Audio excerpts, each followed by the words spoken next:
السلام علیکم دوستوں، امید ہے آپ سب خیریت سے ہوں گے۔ اگر آپ ہمارے چینل پر نئے ہیں تو چینل کو سبسکرائب کر دیں تاکہ اسلامی کتابوں کی تمام ویڈیوز آپ تک پہنچتی رہیں۔ ہم پڑھ رہے ہیں صحیح بخاری کی حدیث۔ ہمارا ٹاپک ہے علم کا بیان، اور آج ہم پڑھ رہے ہیں حدیث نمبر 60 اور 62 اس بارے میں کہ جس نے علمی مسائل کے لیے اپنی آواز کو بلند کیا۔ ابو النعمان نے بیان کیا، کہا ہم سے ابو عوانہ نے ابو بشیر سے بیان کیا، انہوں نے یوسف بن مالک سے، انہوں نے عبداللہ بن عمر سے، انہوں نے کہا ایک سفر میں جو ہم نے کیا تھا، حضرت صلی اللہ علیہ وسلم ہم سے پیچھے رہ گئے، اور آپ صلی اللہ علیہ وسلم ہم سے اس وقت ملے جب نماز کا وقت آن پہنچا تھا۔ ہم جلدی کر رہے تھے، بس پاؤں کو خوب دھونے کے بدل ہم یوں ہی سادھو رہے تھے۔ حال دیکھ کر آپ صلی اللہ علیہ وسلم نے بلند آواز سے پکارا، دیکھو ایڑیوں کی خرابی دوزخ سے ہونے والی ہے۔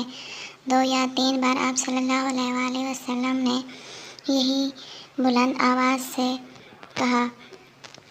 حدیث نمبر 62 اس بارے میں کہ استاد اپنے شاگردوں کا علم آزمانے کے لیے ان سے کوئی سوال کرے، امتحان لینے کا بیان۔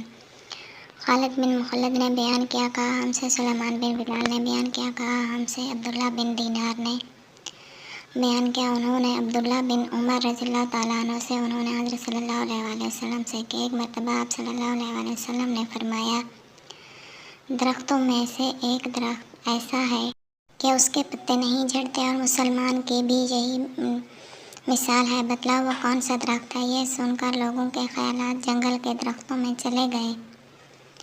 عبداللہ نے کہا کہ میرے دل میں آیا کہ بتلا دوں کہ وہ کھجور کا درخت ہے، لیکن بہت بزرگ موجود تھے اس لیے مجھ کو شرم آئی۔ آخر صحابہ رضی اللہ تعالیٰ عنہ نے عرض کیا، یا رسول اللہ آپ ہی بیان فرما دیجیے۔ آپ صلی اللہ علیہ وسلم نے بتلایا کہ وہ کھجور کا درخت ہے۔ ہماری یہ ویڈیو یہاں پر ختم ہوتی ہے۔ ہم اپنی اگلی ویڈیو کے ساتھ پھر آپ کی خدمت میں حاضر ہوں گے۔ تب تک کے لیے اللہ نگہبان۔